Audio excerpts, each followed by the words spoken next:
एक साल से अधिक लंबी जंग और दूसरे देशों के भरोसे रूस जैसे ताकतवर मुल्क से मुकाबला। आखिर कब तक यूक्रेन अमेरिका और नेटो की ताकत के भरोसे रूस के सामने टिका रह सकता है? हथियारों की किल्लत तो कई महीने से है। अब वो दौर भी आ रहा है जब यूक्रेन के पास मौजूद तमाम घातक हथियार खत्म हो रहे हैं।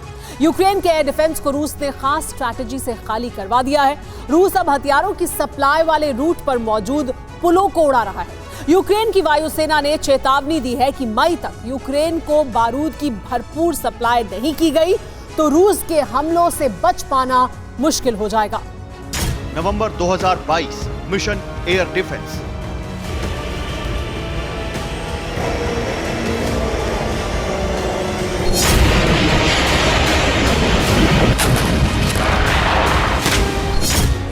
नवंबर के महीने में पुतिन ने जो स्ट्रैटेजी बनाई, जिस मिशन की शुरुआत की, उसका असर अब दिखने लगा है।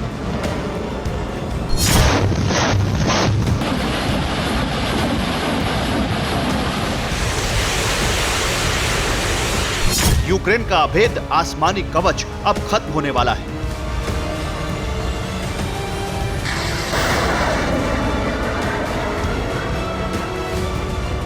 रूस की मिसाइलों को हवा में नाकाम करने वाली मशीन खाली होने लगी है।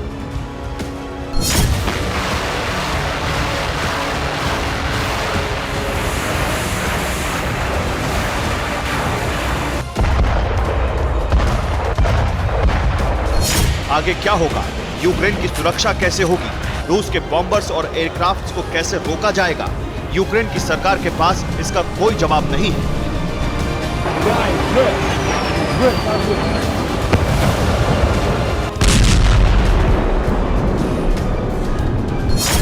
यूक्रेन की वायुसेना ने चेतावनी दी है, मई तक यूक्रेन की हवाई सुरक्षा लगभग खत्म हो जाएगी। यूक्रेन में मौजूद तमाम एयर डिफेंस की मिसाइलें खत्म हो जाएंगी।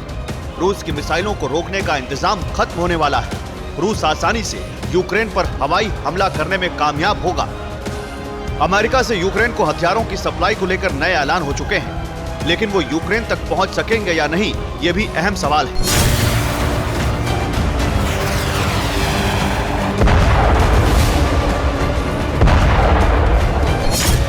रूस की मिसाइलें अब चुन चुनकर हथियार सप्लाई रूट में आने वाले पुलों को तबाह कर रही हैं।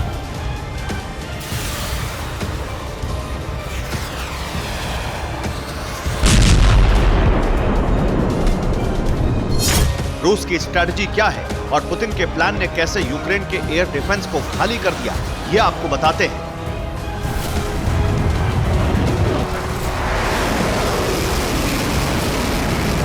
नवंबर के महीने से रूस ने जब भी मिसाइल से हमला किया, वो एक खास स्ट्रैटेजी के साथ हुआ।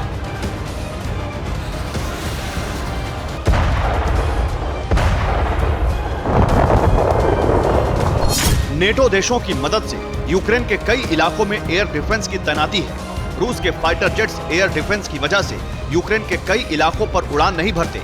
रूस की कई मिसाइलें हवा में नष्ट हो चुकी हैं। कई आत्मघाती ड्रोन हवा में ब्लास्ट हो चुके हैं।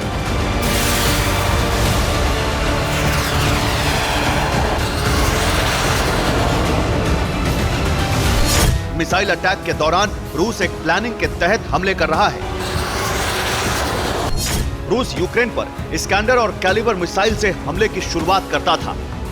इस्कैंडर और कैलिबर मिसाइलें यूक्रेन के एयर डिफेंस के लिए चारे का काम करती हैं। मिसाइल हमले के साथ ही यूक्रेन में मौजूद एयर डिफेंस एक्टिव हो जाते हैं, लेकिन एयर डिफेंस की लोकेशन मिलते ही रूस अपनी KH-31 मिसाइलों का इस्तेमाल करता था।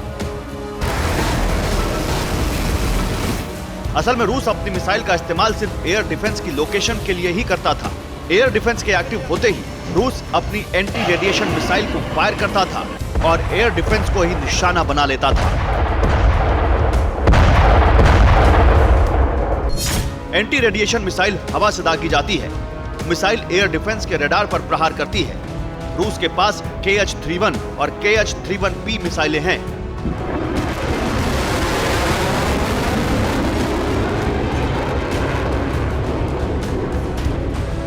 रूस के पास सुखोई 35S फाइटर्स हैं, जिसके जरिए हवा से KH-31 मिसाइलें दागी जा रही हैं।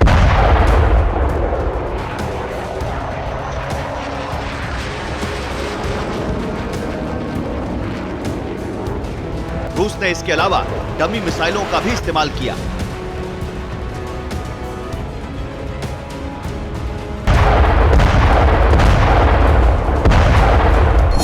नतीजा ये हुआ कि धीरे धीरे यूक्रेन में मौजूद एयर डिफेंस की मिसाइलें खत्म होने लगी। कई एयर डिफेंस भी नष्ट हो गए और यूक्रेन की वायुसेना के मुताबिक मई तक यूक्रेन के ज्यादातर एयर डिफेंस खाली हो जाएंगे।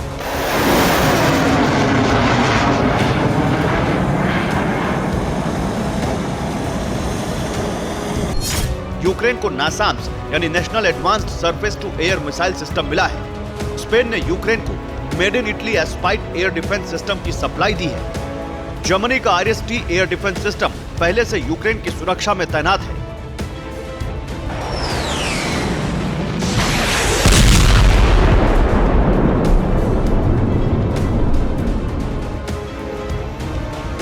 यूक्रेन के पास पहले से S-300 एयर डिफेंस भी है।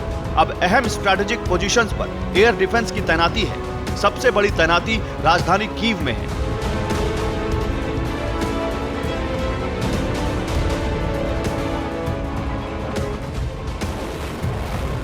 कीव की सुरक्षा अमेरिकी वायु कवच नासाम्स कर रहा है। नासाम्स मीडियम रेंज का एयर डिफेंस सिस्टम है। नासाम्स अपने 30 से 50 किलोमीटर के इलाके में सुरक्षा देता है। किसी छोटे शहर की सुरक्षा के लिए एक नासाम्स काफी है। इस मिसाइल सिस्टम को नॉर्वे और अमेरिका ने मिलकर बनाया है। यूक्रेन की वायुसेना के मुताबिक मई में यूक्रेन में मौजूद तमाम एयर डिफेंस काउंटर अटैक में नाकाम हो जाएंगे, क्योंकि एयर डिफेंस से फायर होने वाली मिसाइलें नहीं होंगी।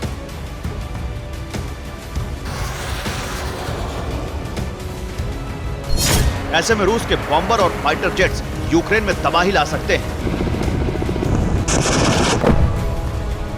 रूस ने डमी मिसाइलों से जिस आसमानी कवच को खत्म कर दिया, अब उसी हवा से असली मिसाइलों की बारिश हो सकती है। माना जा रहा है कि रूस सही वक्त का इंतजार कर रहा है और यूक्रेन पर कहर बरपाने की तैयारी शुरू हो चुकी है।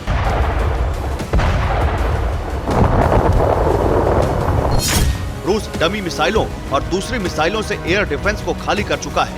अब यूक्रेन को एयर डिफेंस के लिए मिसाइलें मिल न सकें, इसके लिए भी खास रणनीति पर काम कर रहा है।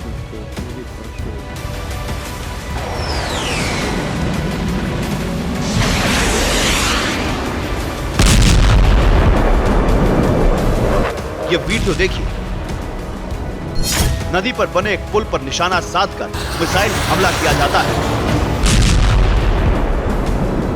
तस्वीर 9 अप्रैल की है। रूस चेर्निहिव में पुल को गिराने की कोशिश में है। ये पुल सुडोस्त नदी पर बना है। यूक्रेन इसी रास्ते से पूर्वी इलाके में हथियार की सप्लाई करता है। रूस का यह हमला नाकाम रहा है, क्योंकि इस पुल को गिराने के लिए सिर्फ आसमान से हमला करना काफी नहीं है। रिपोर्ट के मुताबिक पुल के पिलर्स को धमाके से तोड़ना होगा, तब पुल गिराया जा सकता है। यूक्रेन की सेना का दावा है कि हथियारों की सप्लाई लाइन काटकर रूस मई की शुरुआत में बड़े हमले की प्लानिंग कर रहा है।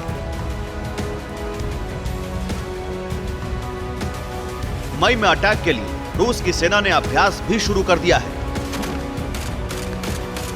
पुतिन का मिशन मई, रणनीति बिल्कुल नई।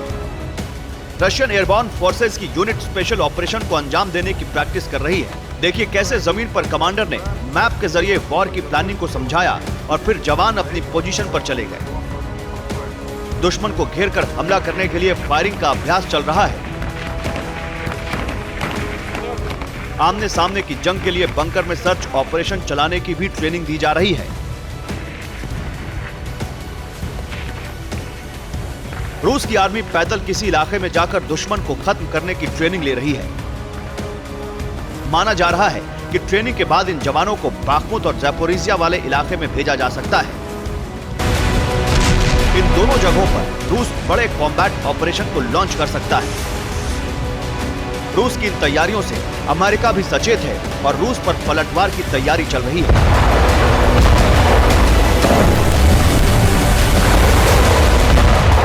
लेटेस्ट रिपोर्ट के मुताबिक 30 अप्रैल से यूक्रेन नए सिरे से हमले शुरू करेगा। पश्चिमी देशों से आए हथियारों से हमला किया जाएगा। यूक्रेन 30 अप्रैल से नए हथियारों से हमला करेगा। ज़ैपोरिजिया में यूक्रेन स्पेशल ऑपरेशन लॉन्च करेगा। ज़ैपोरिजिया न्यूक्लियर प्लांट रूस के कब्जे में है। यूक्रेन को उम्मीद है कि ज़ैपोरिजिया और खार्किव में रूस को पीछे धकेलना आसान है। Bureau report, TV9 Bharatvarsh.